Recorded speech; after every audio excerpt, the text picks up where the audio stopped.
Hello, everybody. Welcome back to another episode about the movies with William Fletcher. As is the usual, I am your host, William Fletcher. Why did I do it like that? That was really weird. Sorry. So yeah, welcome back to my podcast. This episode, it's just me this week. So yeah, but don't worry, I've still got episodes planned with other people, and the next 2 weeks I've got episodes planned with guests, and then on the 27th, the final episode of the year will be a review of the year episode covering the films of 2021 and maybe some TV shows and possibly a video game or two, depending. So this week I'm covering the third time I'm doing this, covering a TV show slash film slash or films. So the first one I did was What We Do in the Shadows. I did that back in April, I think it was. I think that was when it was. I watched the TV show first, and then I watched the film subsequently, and then I did that in the middle of the year, about June, July, for Firefly slash Serenity, I guess. And so this week is Buffy the Vampire Slayer. So just sort of so this is just sort of I have seen Buffy the TV series before.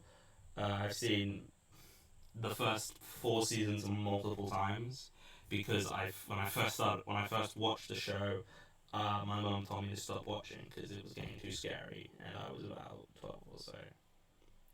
So that was that.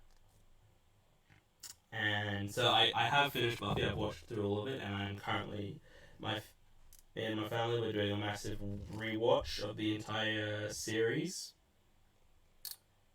which will be fun. And yeah, so we're gonna watch through the entire Buffy franchise. Well, franchise TV series. Wow, man, I'm not having a good day. Alright, it's been like a couple minutes, and I'm already screwing up. Sorry. Jesus Christ. Sorry. The entire Buffy, I was going to say series, but TV show. Well, it is a series. It is a TV show series. So we're watching through all of that. And this, I'm just covering Buffy the show and Buffy the film. I'm not covering Angel, as I've not watched all of that. I guess I'll just give my brief thoughts on that now. I've just started season 2, and it's quite good. Not as good as Buffy, but I mean, I think season 1 of Angel is better than season 1 of Buffy. And that's pretty much it. That's pretty much my thoughts on Angel. So Buffy, for those, I guess this is gonna sort of be like a part history lesson, I guess, sort of explaining where Buffy comes from and yeah, the idea for it. So it's so essentially Buffy is a TV show created by Joss Whedon, who, can't say anything nice about his work now, apparently, because he's a bad person. And to be fair, he is a bad person, but, the show's still very good, despite the fact that he's a bad person. So essentially, I guess I'll talk about the film. I guess I'm just going to sort of go through sort of the history of it, and then sort of do my thoughts on the film, and then the TV show, and then I'll get ratings at the end, and that'll be that. So, basically, Joss Whedon, he's a fan of sort of inverting sort of typical tropes associated with certain genres.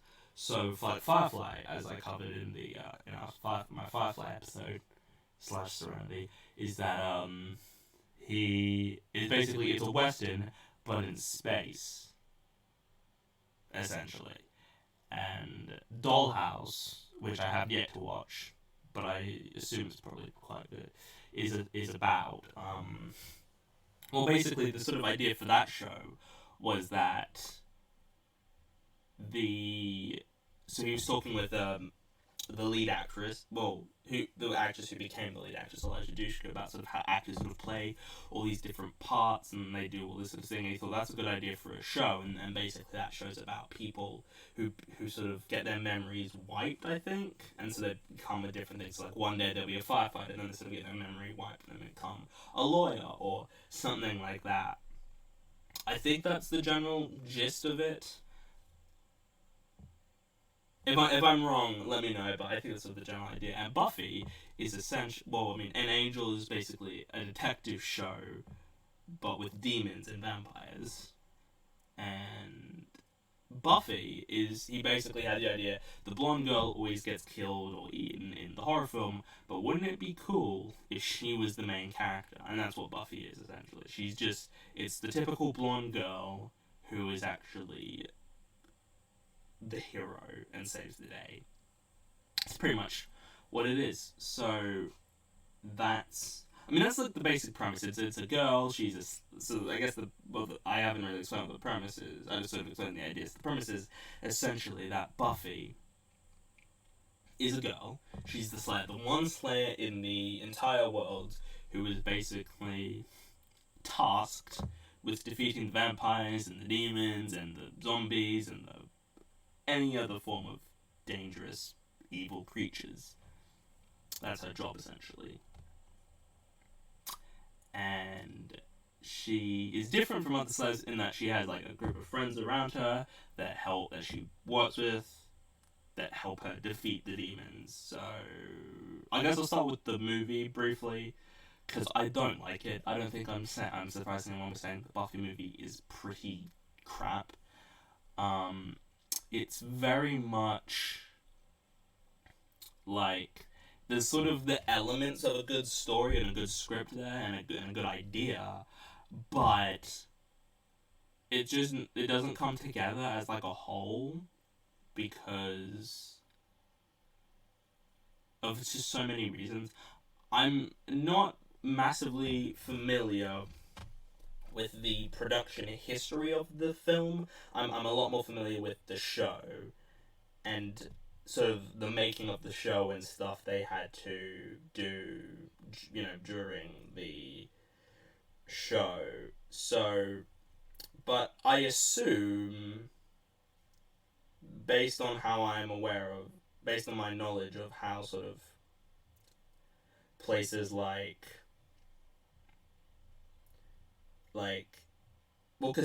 so basically the show and the film were owned by Fox.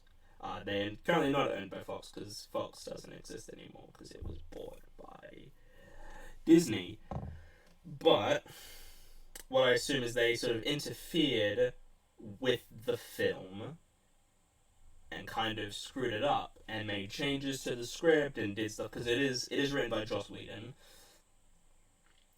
who is a very good writer. I think I've established this on this podcast before, that I think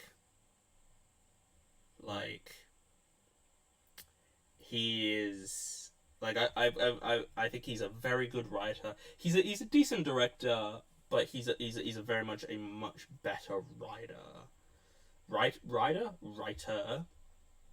but he, I mean, isn't the greatest person in the world.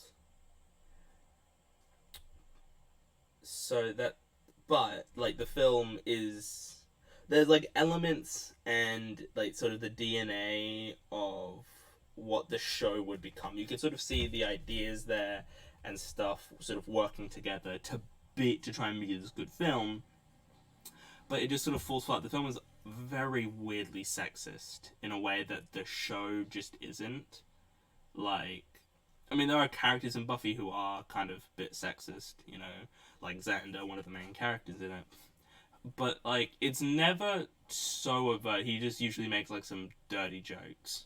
But in the film, I guess spoilers, so unless if you care, they make very inappropriate jokes. They basically make jokes. If anyone's seen Scrubs, one of the characters in it, the Todd, makes very inappropriate jokes. Whenever someone says anything that can be misconstrued as a sexual innuendo, he does that, and that sort of happens multiple times in the film, and it's very uncomfortable to watch and to listen to as well, to be honest. And there's a bit where a guy just grabs Buffy's ass and she just flips him over. And to be fair, that does happen in the show as well, and that's a very uncomfortable moment in that specific episode. It's just super weird. none of the performances are really great, and it's trying to be like this really funny comedy, but it just doesn't work. Like Buffy is like effortlessly funny. Like they just like sort of the script and the way it's written just has effortlessly funny lines in it. Like the characters just sort of have quips, like the Xander always has a great quip in pretty much every episode. Buffy's got some good quips. Willow, I mean, I'm just naming characters from the show, but I mean, the sort of the comedy is generated from various different parts. Like Buffy just has, Buffy and Xander have like the funny quips. Giles is just funny because he doesn't understand like American things, and being like a 50-year-old man. Willow's funny because she's just so awkward, just so darn awkward, and all the other, there's like other characters like Anya, if you've seen the show, is funny because she just doesn't understand humans.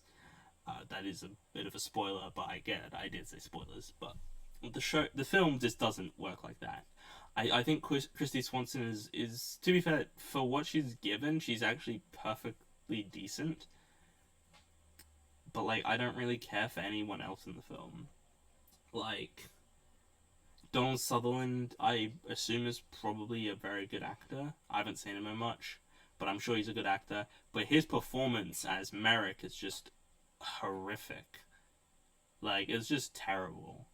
But, like, from my sort of knowledge of the behind the scenes, that he didn't like the script and he was just sort of improvising and making stuff up as he went along, which made him very difficult to work with. And yeah, I'm sure that must be difficult to work with when one of your primary actors doesn't understand what he's doing. I just don't. There's David Arquette. Also, I don't like the vampire makeup in it. Like they give him like pointy ears and stuff, and it's just like that looks weird. Maybe it's because I'm so used to the show's version of vampires that I think anything else just looks weird to me. And actually, going back to that whole comic, there's a bit where Buffy stakes a vampire. And so usually when you stake a vampire in Buffy in the show, they turn to dust. But in this, you stake a vampire there. And so she stakes this vampire. And it's like in her heart, and she's like, and the guy's like in his heart, and he's like, arr, arr, arr, and he's just moaning, and he like falls down, and then he gets up, and he goes, ee, ooh, and it's just like, it's on one hand it's funny because it's so ridiculous, but on the other hand it's like, it just is so stupid that it's like, what is this? And like, there's not much I can really say about like the film, because there's not really much to say about it in general. It's just like a whatever film that I probably will never watch again, and I just don't really like it that much. So I'll put a rating on it now. So Buffy the Vampire Slayer, the movie, gets a 4 out of 10. It's not good. I probably will not watch it again. I think a 4 might be a tad generous. But it's just not good. I mean, if you're interested, you should definitely watch it, because it's definitely got some interesting stuff in it, but only watch it if you've watched the show. Don't just watch it because, watch the show first and then go watch it. But now we move on to Buffy, the show, aka one of my all-time favorites. It's such a good show. There's so much that I can say on the matter in regards to Buffy. Okay, so I'm just sort of going to give you sort of my opinions on certain characters. I'm going to give you a ranking of each season, some of my favorite episodes. Because it's very hard to sort of cover a TV show, because it's very much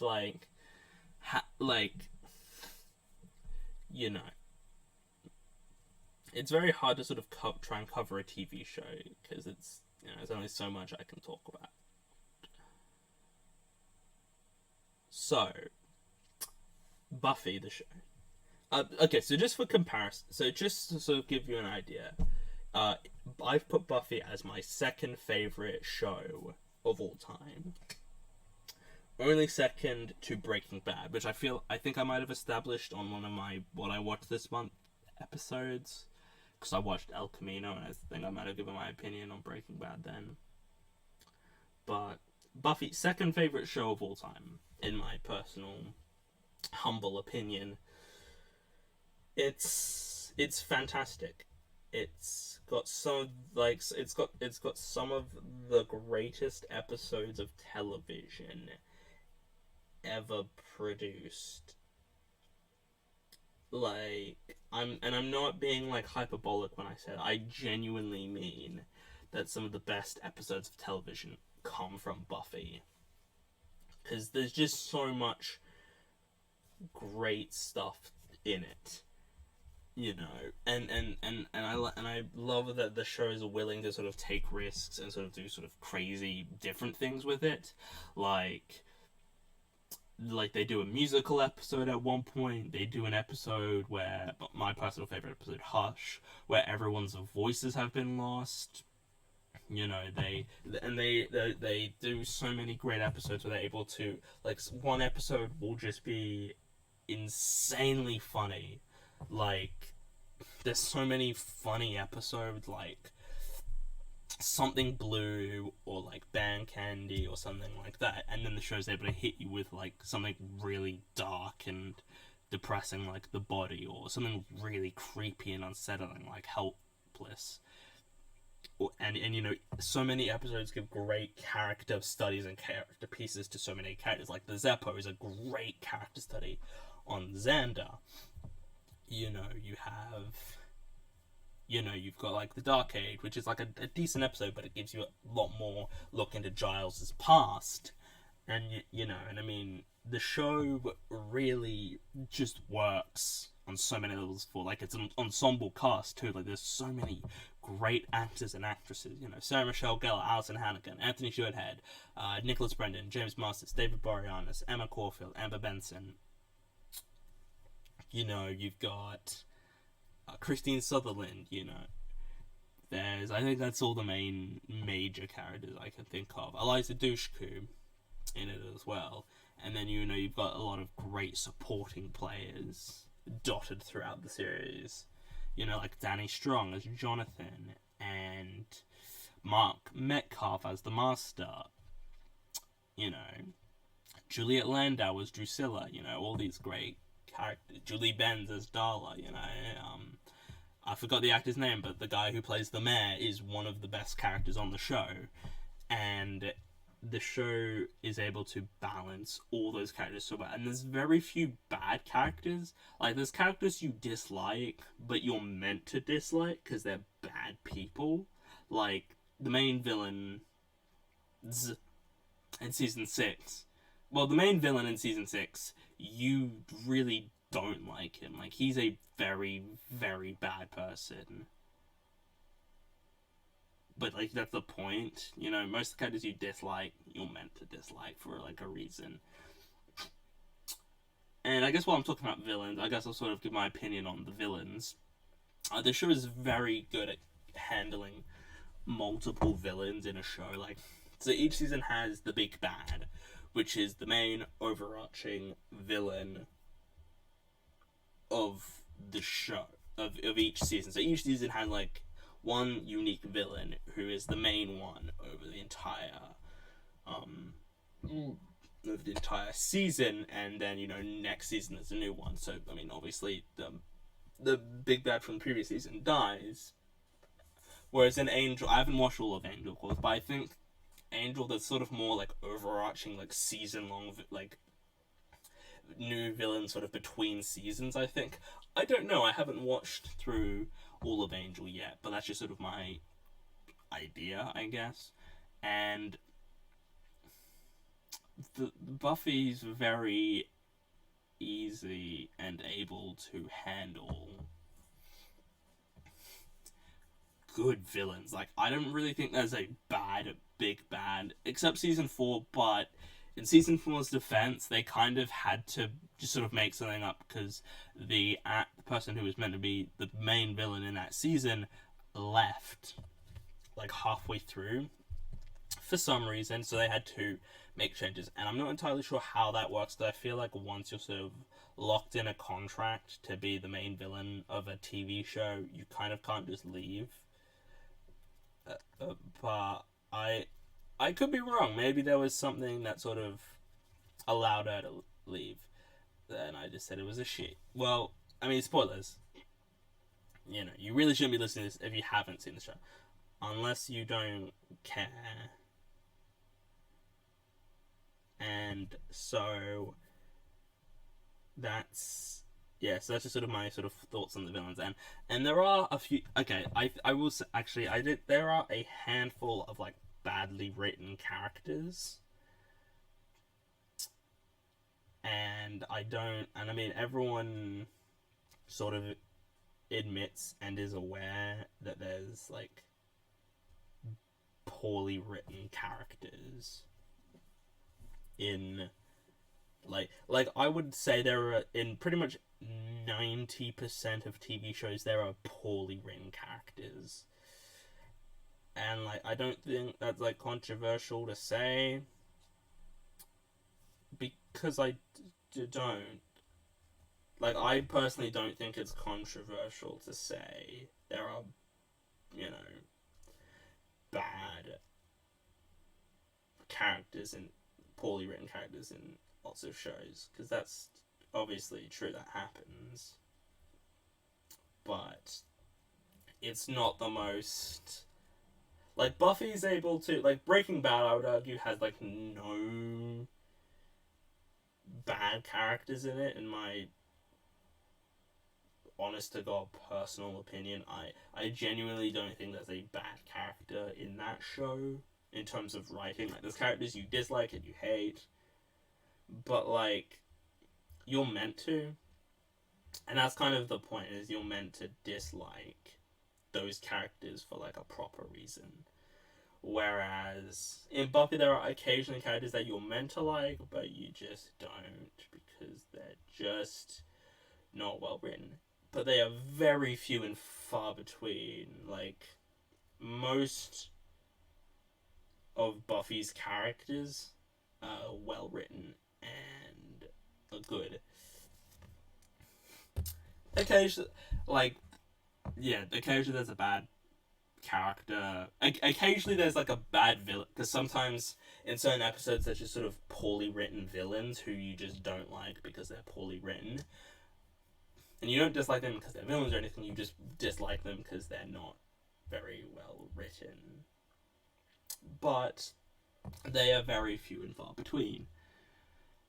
And yeah, and the show just, it's very well made and sort of, it's shot very nicely, it's got very good editing, you know, yeah, cinematography is very well done, the production is, like, there's some stuff that sort of takes place in the past, like flashbacks and stuff, and that's all very well done. And there's nothing really wrong in terms of sort of production wise. I will say the first season very much feels like it was sort of shot on a shoestring budget, in sort of that sense of like because basically season 1 was a mid-season replacement for another TV show that got cancelled. I don't remember the show, but it probably wasn't that memorable. So Buffy took that spot up. So that's why the first season only has 12 episodes, and every other season has 22. So the season 1, and two, the early season with the HD remaster, which is absolutely dreadful. If you can find Buffy and watch it in like the original versions, you should watch it, because the HD remaster is crap. So try to avoid it as best you can. Like, you can very much tell, okay, that's just a set, you know, it wasn't a real cemetery or whatever. But as it sort of moved, and to be fair, sometimes, well, not in terms of cemeteries, I think they use mostly real cemeteries. But in terms of like sets, like the sort of villains who have certain layers in the early seasons, like those, like the main villain of season 1 has like an underground lair, and you can tell it kind of is You can tell it's fake. Probably because the budget was...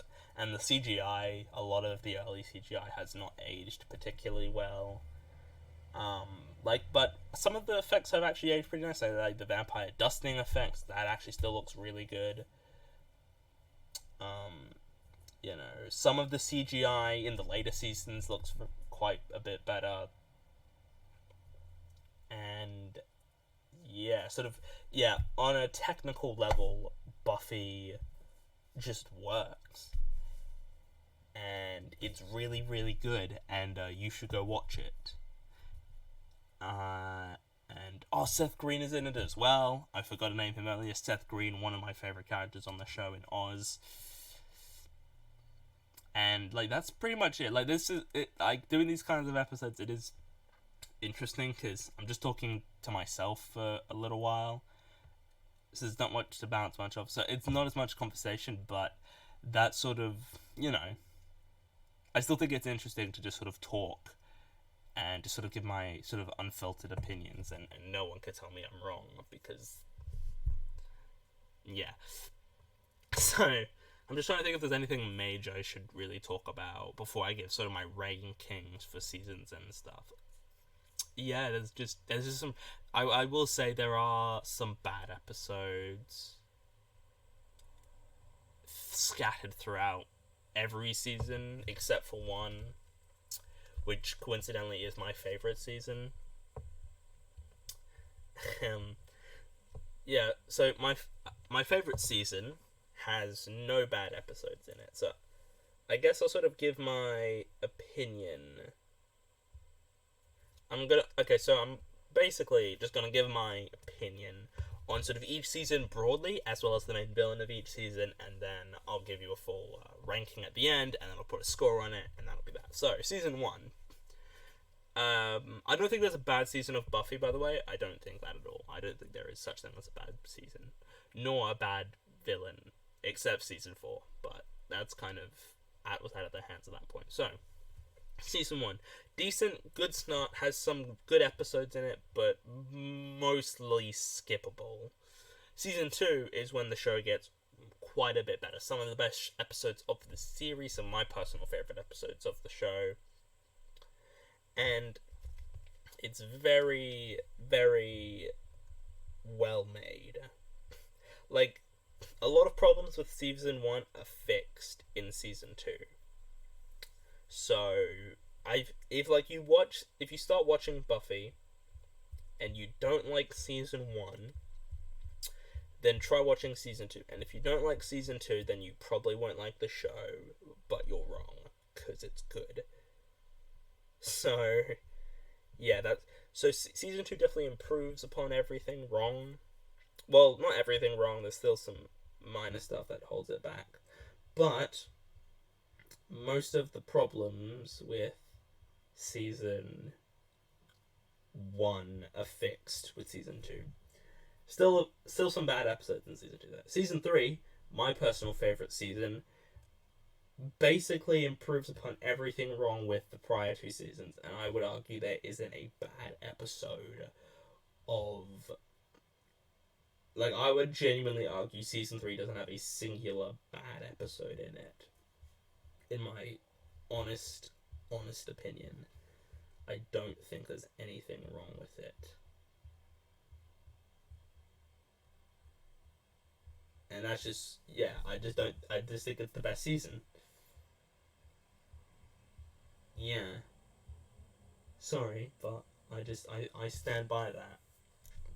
And season 4, a lot of people don't like season 4, and I don't really understand what... Well, actually, the villain in season 4 is not good.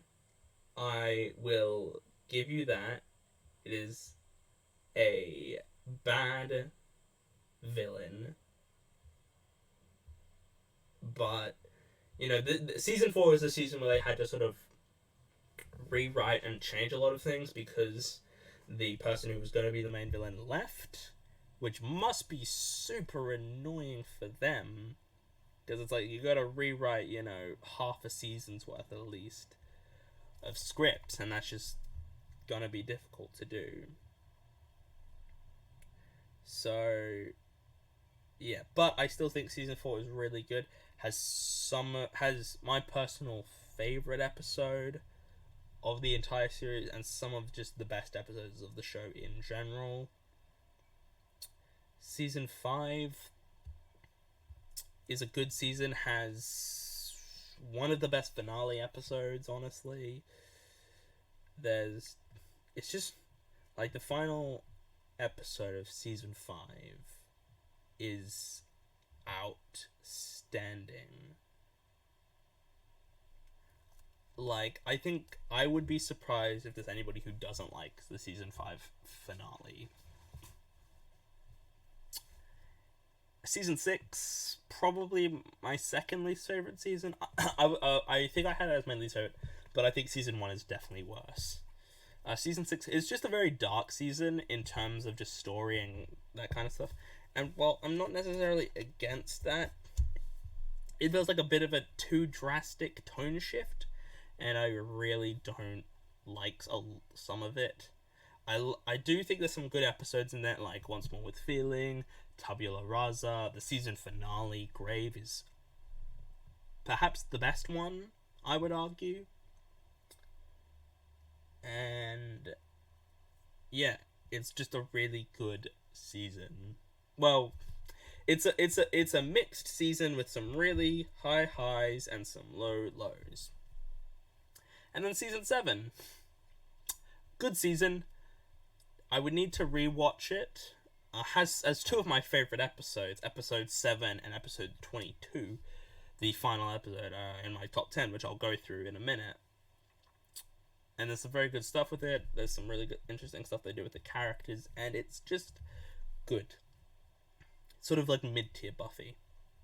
Now, the villains, I'm just sort of gonna go through these. So, the main villain of season 1, a lot of fun, very campy and over the top, but that's fine. I think it works for the season, and he is a very good villain for the few episodes he's in. Season 2, some of the best characters introduced in season 2. Absolutely brilliant. The sort of dynamic the characters play off each other is all outstanding, and I am trying to be sort of blasé about the villain or villains, because I think it's kind of been because there's a possibility maybe you haven't watched it and you somehow haven't really gathered the spoilers I've given yet. So I'm going to try and be blasé with it. Season 3, the best one in my opinion. An absolute delight of a character. One of my favorite villainous characters, just in television in general. Like, honestly, they are just so much fun. And they are just really, really great. It's just a lot of fun, honestly. It genuinely is insane, like, how amazingly fun that character is, and the dynamic they play off with the other characters is also great. Season 4, I don't really have much to say on the Season 4 Big Bad, because they're not in it. Well, because it was a change halfway through, so the main villain was only in, like, half the season, and they're just fine. They're just fine. Season 5, though, woo! Man, Season 5 Big Bad is unbelievable. Probably my second favorite behind Season 3. Just so much fun. Just such a fun character that sort of adds a bit of delight every time they're on screen. Just outstanding. Season 6 is very much a massive departure from Season 5 because of sort of the length they go to make Season 5's villain more threatening. Well, like, I would argue Season 5 Big Bad is the most threatening villain on Buffy, just in general. Absolute. And Season 6 is decent, but very much feels a lot more flat and sort of muted in comparison. And then we've got Season 7. Well, Season 7's an interesting one because it's kind of sort of a wrap-up. It sort of brings together a lot of stuff from every prior season. So I don't really have much to say other than a decent villain, and definitely is a very big threat to Buffy and friends. So now I'm gonna rate just the big bads and then the seasons, and then I'm gonna give my overall rating, and that'll be it for this episode. So the big bad villains. So ranking them from worst to best. Well, weakest to best. Worst implies there's a bad one. There's no bad ones. They're just weaker. So here's how I'm rating them. Season 4, big bad. Season 6, big bad. Season 7, big bad. Season 1, big bad. Season 2, big bad. Season 5, big bad. And Season 3, big bad. I think that's it. Yeah. And then to rank the seasons, Season 1, Season 6, Season 5? No, Season 7, Season 5, Season 2, Season 4, Season 3. That's my full rankings right there for each of those seasons. And now my overall opinion of the show. Yeah, I've pretty much fawned over how great the show is for half an hour now, and it is one of my all-time favorite shows. If you haven't watched it, I highly recommend you go watch it. It is absolutely outstanding. You will not regret your decision. And I am giving Buffy the Vampire Slayer, the TV series, a 10 out of 10. And for comparisons, I gave the movie a 4 out of 10. So there's a very big leap in quality. So that is all for this week's episode of At the Movies with William Fletcher. Thank you all for listening to this week's episode. I hope you enjoyed it. Let me know if you want me to do sort of more TV shows / movies in the future. And that is pretty much it for this week's episode. And I will see all of you guys in the next one.